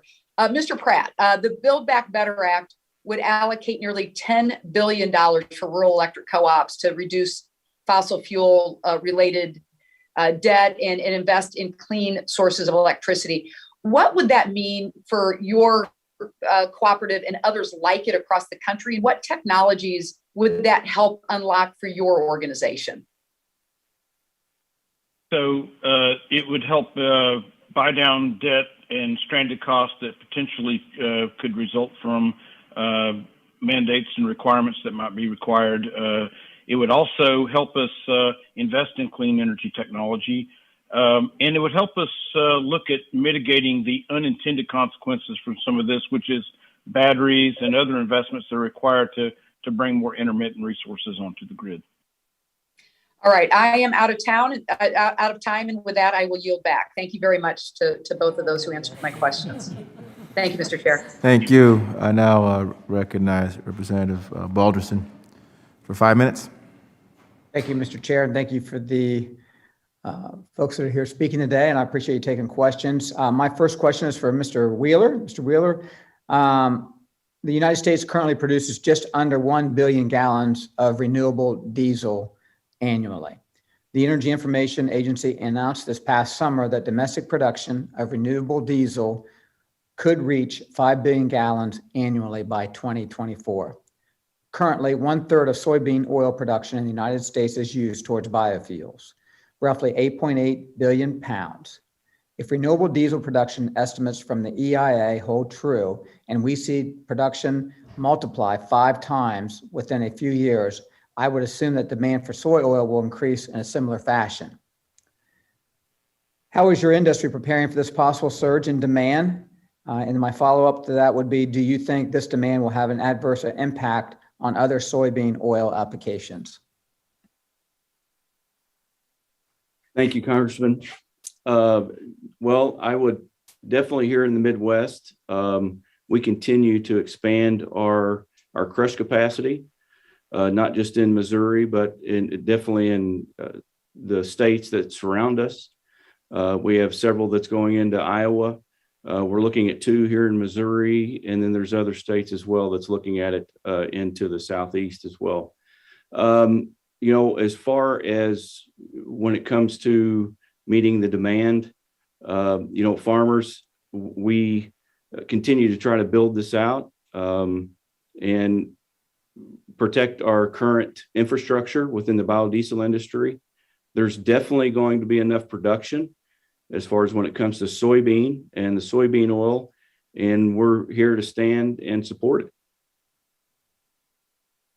Okay, thank you very much. My next question is for Ms. Score, and I'd like to shift gears to ethanol. As you know, the United States is the largest global producer of ethanol, producing 56% of the world's ethanol. In your testimony, you mentioned the future of domestic ethanol production and how the international market will play an important role in that. Can you elaborate more on the importance of having a chief agricultural negotiator who works on behalf of American agricultural producers and processors, and why this position is so important to ethanol producers? There is a growing demand for low-carbon renewable fuels, not just domestically, but globally as well, and I appreciate the question. Typically, we export about 10% of our product. Right now, Canada is actually our largest trading partner for ethanol. So it's incredibly important that we as an industry continue to be able to grow, to provide our product not only to domestic supply as we look towards higher blends nationwide, but also in other countries that are looking to build their rural economies, keep gas prices affordable, and make sure that they can achieve their climate goals. And again, the solution for all of that, cleaner air, more affordable fuel choices, is going, and boosting rural economies is going to be greater use of ethanol. Thank you. My next question is for Ms. Bowman. I thank you also for being here. You mentioned in your testimony the NAICS code, which was required for bio-based products in the 2018 Farm Bill, has yet to be promulgated. Do you know why this is? We have been working with the various stakeholders in the administration who are working on this issue. It's extremely important for this to move forward. Bio-based products manufacturing is really lumped into broader manufacturing. So you're not able to see trends, you're not able to see market growth, where investment is needed. So we would really call on Congress to work with OMB, USDA, and Commerce to get the Farm Bill mandate moved forward. Okay. And is this an issue that the USDA can solve on its own? I believe not on its own. USDA needs to work with Commerce. OMB is also involved. They oversee the interagency committee that considers all of the recommended changes to the NAICS code. So I think all of those agencies are critical to moving this forward. Okay, thank you very much. Mr. Chairman, I yield back my remaining time. Thank you all. Thank you. I now recognize Representative Craig for 5 minutes. Thank you so much, Mr. Chairman, and thank you, Ranking Member Fischbach, my fellow Minnesotan, for focusing on energy in rural America. Thank you so much to our witnesses here this morning. I want to focus my questions today on biofuels and the role that they can play in helping to build our rural communities and the pocketbooks of hardworking Americans. Right now, when I'm back in my district, I'm hearing a lot about supply chain shortages and higher gas and energy prices, in addition to increases in the price of groceries and other goods. I'm also hearing from farmers who are wondering about all these rumors swirling about the RVOs and that the administration is considering. They thought they could expect robust numbers, not more relief for refiners. And I'm wondering the same thing myself, actually. It's clear to me, especially after hearing the testimony from Ms. Score and Mr. Wheeler, that we need to be investing more in the biofuels industry right now as we seek to address energy costs. Ethanol and biodiesel blends have traditionally saved money for consumers at the pump as cheaper, cleaner burning fuel options, and they drive rural investment, which means more and better paying jobs in rural communities. But biofuels are also subject to policy decisions, just like the other fuel sources that Americans rely on. So I'd like to focus on the policy decisions in front of us now. First, the administration should immediately issue robust RVO numbers for 2022. This delay has gone on for far too long. Second, we should make E15 available year-round across the country. Ms. Score, thank you for mentioning my bill in your opening remarks, the Year-Round Fuel Choice Act. And this should be passed as soon as possible by this Congress. And I'm glad you also mentioned the $1 billion in biofuels infrastructure, which I believe is so critical in the Build Back Better Act. Cindy Axney, my great colleague from Iowa, and I have been leading the fight to extend the biodiesel tax credit through 2026, and I think we have to move immediately. Because with gas and energy costs rising, we would be fools not to address the role that biofuels can play in reducing price pressures for Americans across the country. With that in mind, I'd like to turn to Ms. Score for the first question. In your written testimony, you included a chart that demonstrated clearly that RIN prices are not correlated with gas prices, which is an argument that we often hear from fossil fuel companies. With that in mind, can you speak to the role that biofuels play in placing downward pressure on gas prices and helping Americans save money on fuel and energy costs? Absolutely, Congresswoman. And you mentioned the two things that are going to help us reduce the price of fuel for consumers, a strong renewable fuel standard and year-round sales of E15. The more biofuel we blend, the greater our ability to reduce gas prices. This year, according to the EIA, the retail price of gasoline in average has gone up by $1 per gallon. That is a hard hit for working Americans in all 50 states. So with a strong renewable fuel standard that encourages and really requires more blending of low-cost biofuels with year-round sales of E15, that's how we can really support drivers and make sure that we're managing fuel costs appropriately. Let me just follow up your view moving forward with the regulatory certainty that would come from year-round sales of E15. How would the industry be ready and poised to provide renewable fuels across the country? We're absolutely ready and poised to do that now. In fact, we've had 3 summers of year-round E15. Consumers have already driven 25 billion miles on this fuel. It is a fantastic fuel. It's a great value for the consumers. We simply need to return back to the marketplace that we had for the past 3 years. We're absolutely ready and able, and retailers, too, are anxious to be able to offer this choice to their consumers. Thank you so much for your perspective, Ms. Score. And, you know, your comments really do help highlight the important role that biofuels play in today's renewable energy economy as we look to alternatives to traditional fossil fuels. As you know, I'm leading that Year-Round Fuel Choice Act to make sure that access to E15 for all the reasons that you talked about, to lower the cost at the pump, decrease the carbon intensity of our transportation sector, and support family farmers and the biofuels sector. I'll continue to focus on the role that they play in the renewable economy of rural America. Thank you so much, Mr. Chair, and I yield back. Thank you. I now recognize Representative Feenstra for 5 minutes. Thank you, Chairman Delgado and Ranking Member Fisher. My district leads the nation in biofuel production, making it a pillar for Iowa's rural economy. According to the 2021 report from the Iowa Renewable Fuels Association, Iowa produced 3.7 billion gallons of ethanol and 351 million gallons of biodiesel in 2020 alone. Additionally, the industry supports over 40,000 jobs. Ensuring that our biofuel producers are prioritized through strong renewable volume obligations, RVOs, levels is not only critical for the industry, but it's also my many constituents who engage with the economy built on its success. Ms. Score, how has the lack of the RVO announcement inhibited the biofuels industry? Thank you for the question, Congressman. As I talked to, we're still in the mode of recovering and getting back on the road to recovery from COVID, and a point when our fuel demand nationwide was cut in half. And so we absolutely need some certainty and stability and clarity in terms of the marketplace opportunities. This is required not only for us to get fully back on our feet, but for then, in turn, for us to have the capital investment required to continue R&D so we can continue to decarbonize our fuel and diversify the co-products that we're able to provide across America. Can you, Ms. Score, can you share your vision on how biofuel production and the use fits into the future clean energy format? We are already an active participant in our nation's climate strategy. I would say the state of California, with its low carbon fuel standard, biofuels account for 80% of the credits in California's low carbon fuel standard.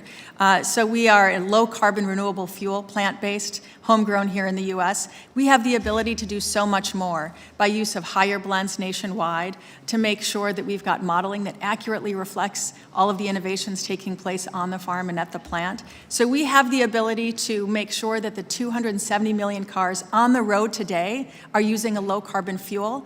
And with a strong industry, we can also do the R&D to expand into hard to electrify spaces like sustainable aviation fuel. Yeah. I'm glad to hear that, Ms. Gore. Thank you for those comments. I believe exactly what you said. The future of biofuels and renewable energy is strong. And we're hearing today through these testimonies that this is the case. And as you noted, Biojet Fuel Research Act that I'm working on would create a working group to analyze the future of sustainable aviation fuel. Very important. Have another area. As the renewable economy grows, it's important that the federal government provide updated and accurate data on life cycle emissions, such as through the GREET model. Ms. Score, are there any changes to the GREET model that we'd benefit from, or that the biofuels industry should know about?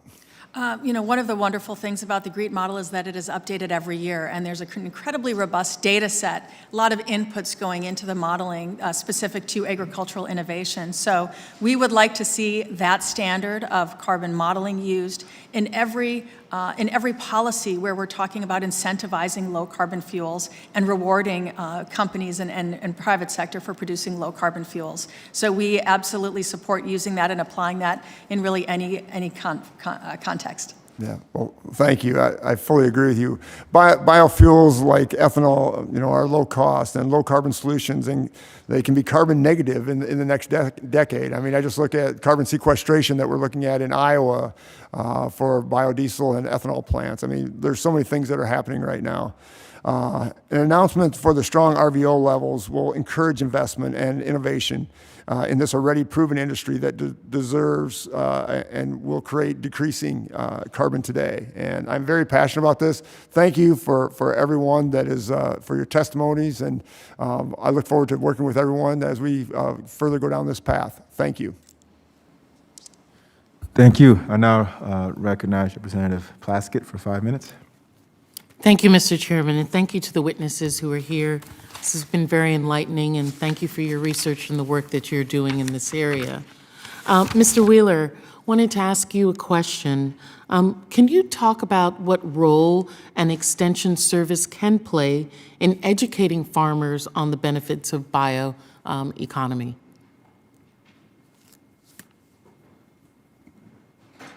Thank you, Congresswoman. One of the most important things that an extension program can do is that very thing, is to educate.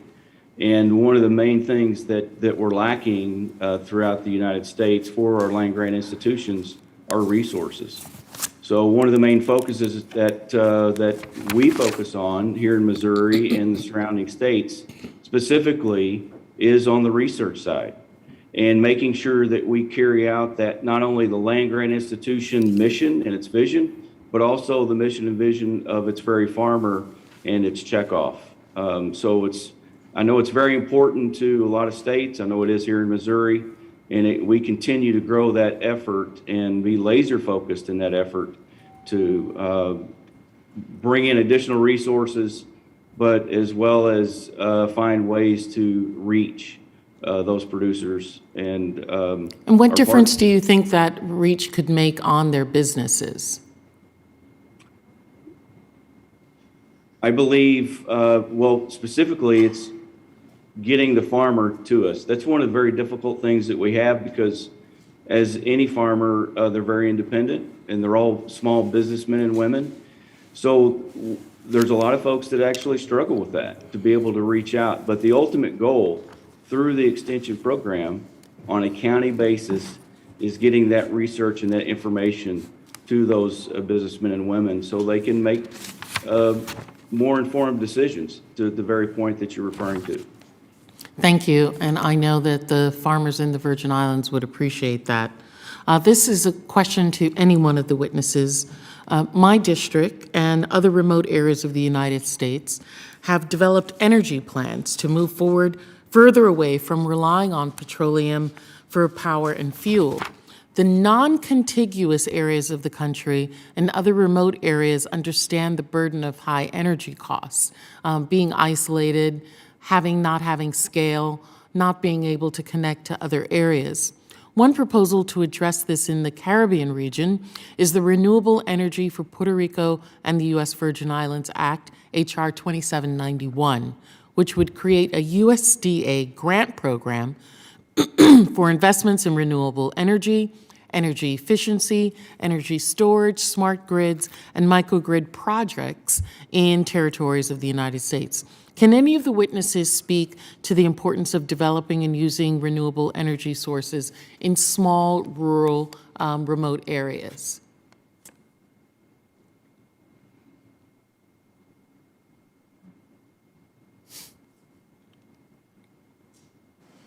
I'll go ahead and start, Congresswoman. Thank you for the question. I think it's mission critical that all consumers have access to renewable energy sources, whether they're in an urban environment or a rural, remote environment. On behalf of the ethanol industry, we're very proud that we're able to provide renewable fuel that is low cost and affordable for all communities. That's one of the reasons that we want to see greater use of ethanol to extend our fuel supply and make fuel supply more stable and also more low cost. So I appreciate the question. Thank you.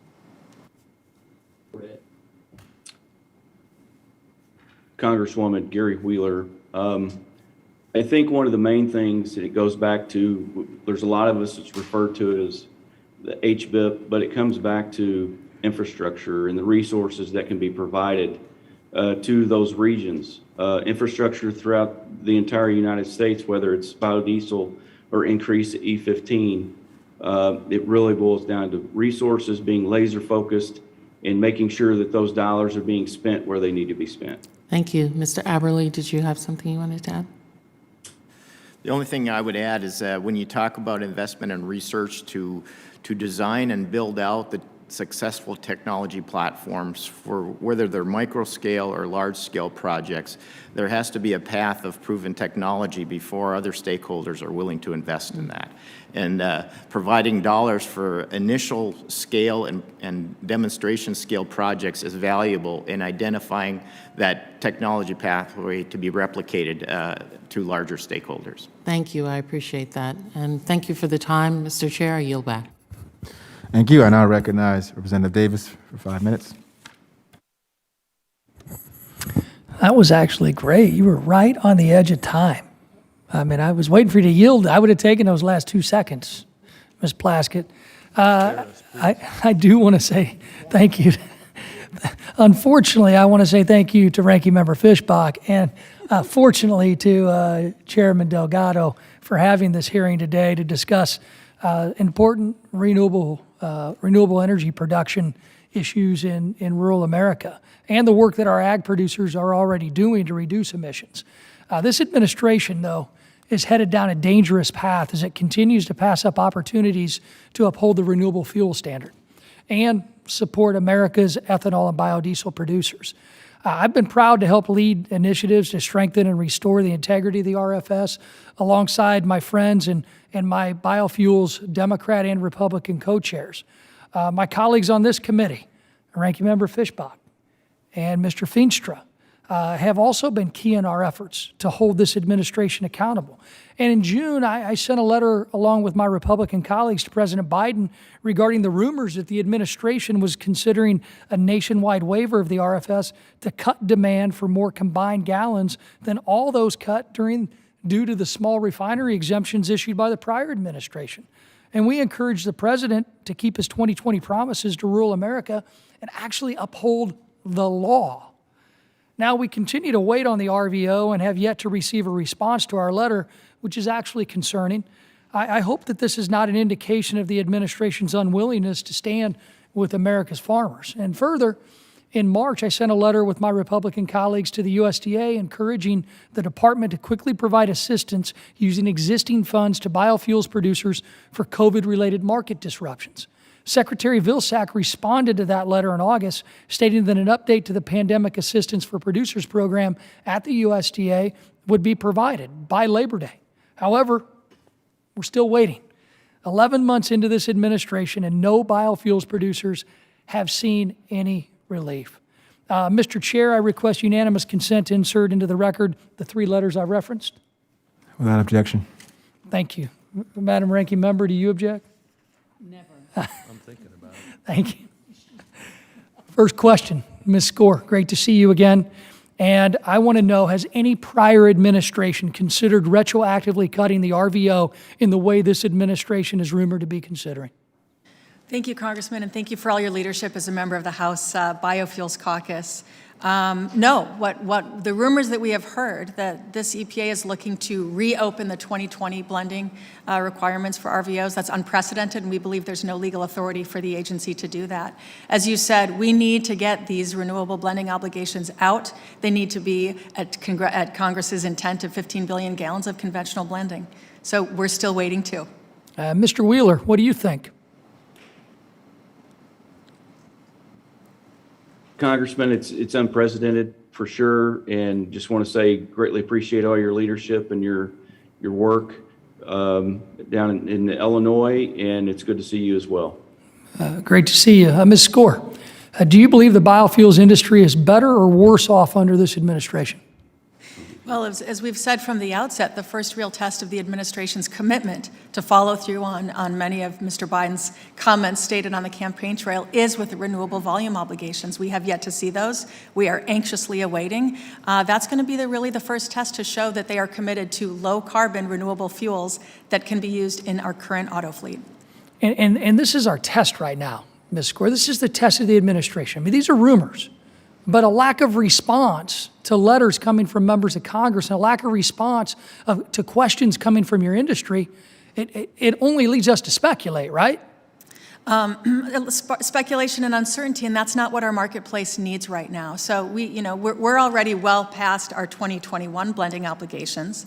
We've got to get 2022 out so that we get back on track, which is something that the administration had committed it would do at the outset, the beginning of the year. They committed, they campaigned to be elected on keeping the promise to America's biofuels producers and upholding the RFS, and all we get right now is silence. That to me sounds like an almost, and hopefully this hearing will help change that, but it sounds to me like it's almost a broken campaign promise. And I will tell you, we Republicans who have sent these letters, we will hold this administration accountable. So what can this administration and we in Congress, Ms. Score, do right now to provide certainty to your industry? What we need is to get those renewable volume blending requirements out. They need to be at 15 billion gallons. We need to restore year-round sales of E15 so we get back on track and we can use more biofuels. They're good for the rural economy. They're good for the American driver.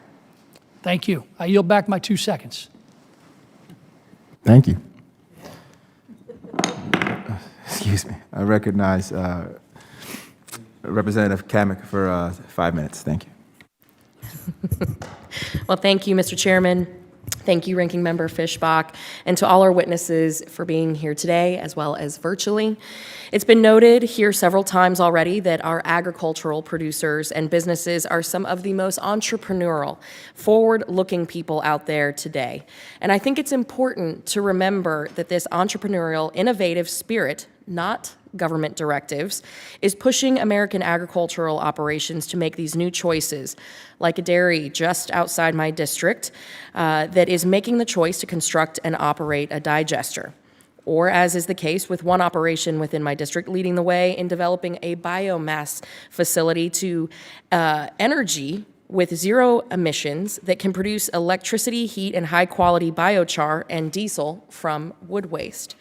In a state like Florida, wood waste is plentiful, especially after a storm. Not only can this plant operate connected to the grid, but it can also operate as emergency support for critical infrastructure when other energy sources have been knocked offline.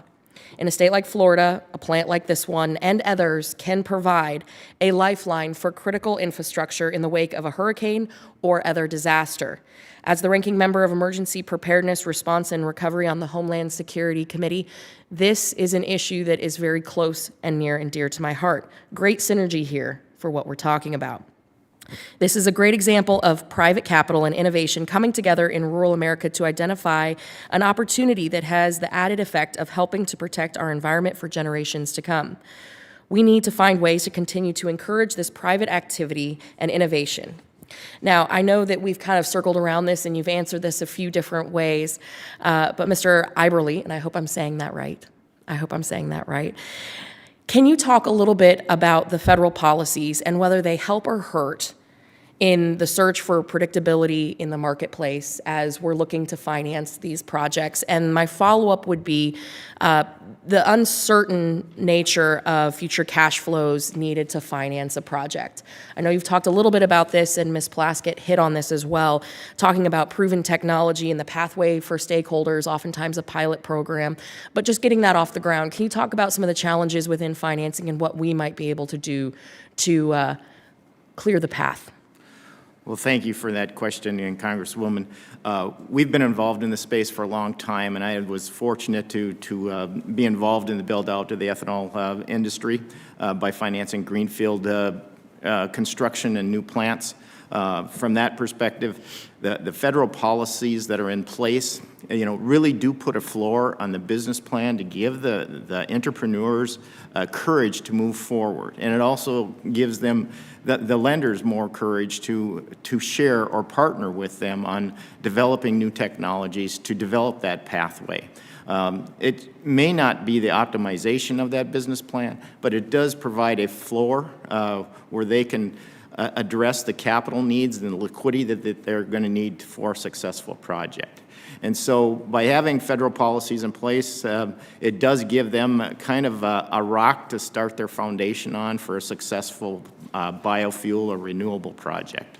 Is there particular programs in which you have seen success, and how might we be able to expand on those to make them better, more efficient, hit our intended targets, et cetera? Well, the RFS was an example of one great one, because there was a market out there that was already built that needed to be served. And so they knew when they built a project that there would be a place for that product to go and be developed into the market. And so that was the stepping stone to build out all these ethanol plants across the country. Thank you. Mr. Pratt, you mentioned that intermittent energy production can be challenging to grid operations. So what kind of activities do you undertake and equipment do you install to compensate? Now, are these mitigation efforts complicated, expensive, or both? And can you provide examples of renewable energy sources of energy where they come without the problem of intermittency? Representative, thank you very much for your question. So yes, first, your second question first. Intermittent resources, renewable resources that are not intermittent would be biomass, waste biomass, as you mentioned. Digesters can be that as well. So you make good examples with those. Solar energy is more intermittent, and so is wind. We also have thermal out west, and that can be also more consistent. So what we're doing is looking at different technologies like batteries and grid enhancements and controls technology to help mitigate intermittency. Excellent. Thank you so much. And with that, I yield back. Thank you. I now recognize Representative Baird for 5 minutes.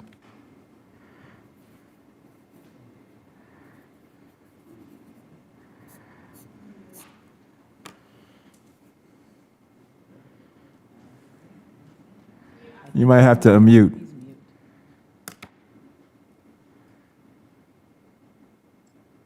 Sorry about that. I thought I already had. Anyway, I really appreciate Mr. Chairman and Ranking Member Scott for holding this session. And I really appreciate the witnesses being here and the technology that they bring and share with us.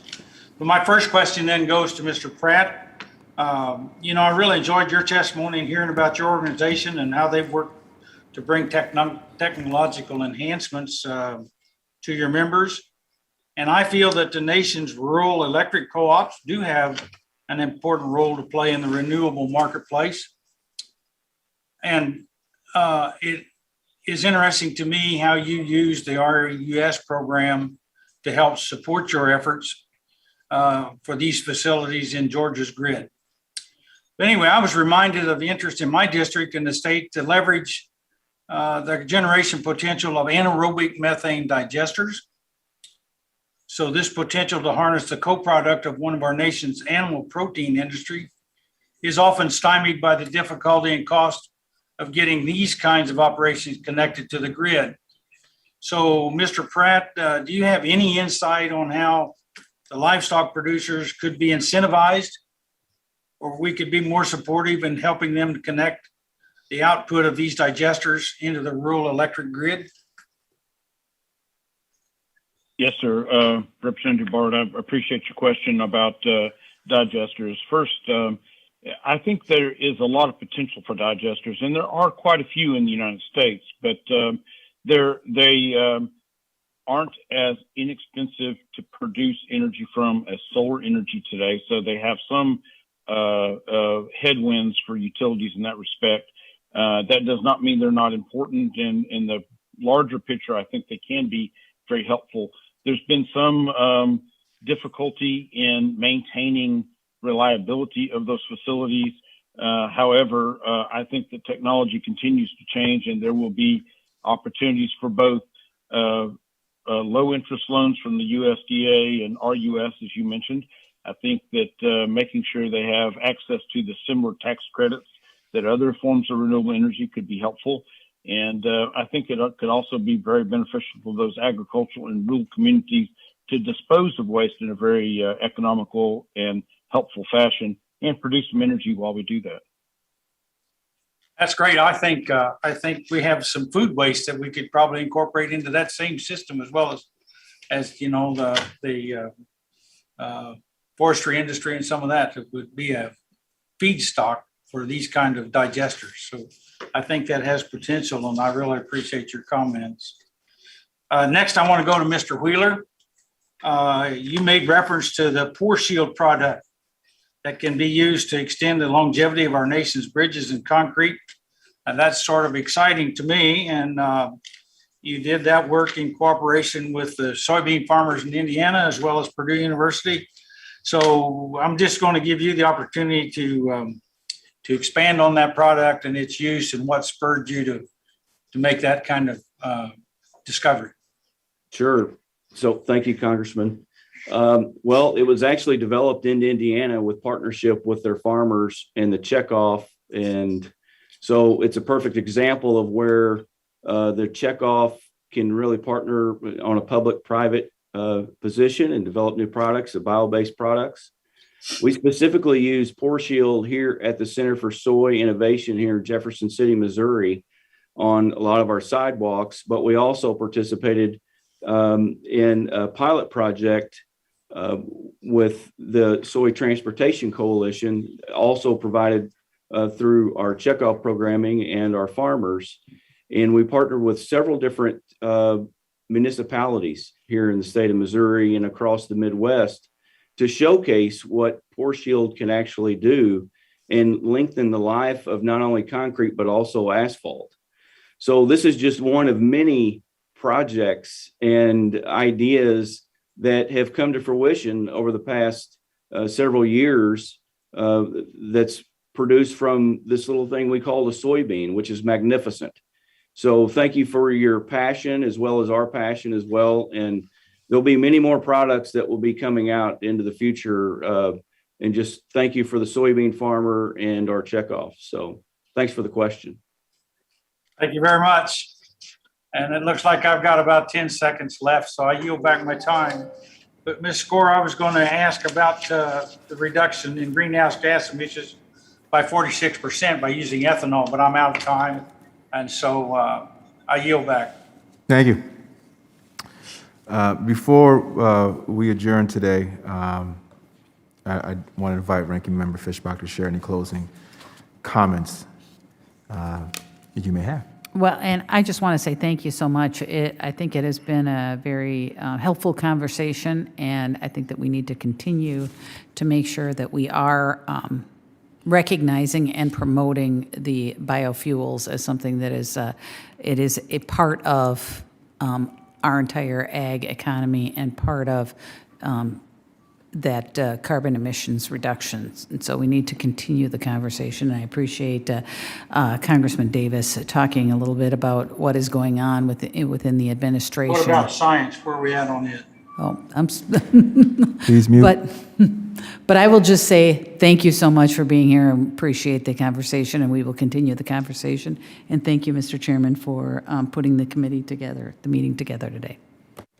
Thank you, Ranking Member Fishbach. As we bring this hearing to a close, I would want to again express my gratitude for the expertise provided today by our panel of witnesses, along with the work that you all do to keep our rural communities thriving. I represent the 8th most rural congressional district in the country. So to be able to facilitate a conversation like the one we have had today, it gives me hope that this committee can continue to work for rural America and find common sense solutions that improve the economic, social, and environmental well-being of our communities. Under the rules of the committee, the record of today's hearing will remain open for 10 calendar days to receive additional material and supplementary written responses from the witnesses to any question posed by a member. This hearing of the Subcommittee on Commodity Exchanges, Energy, and Credit is adjourned.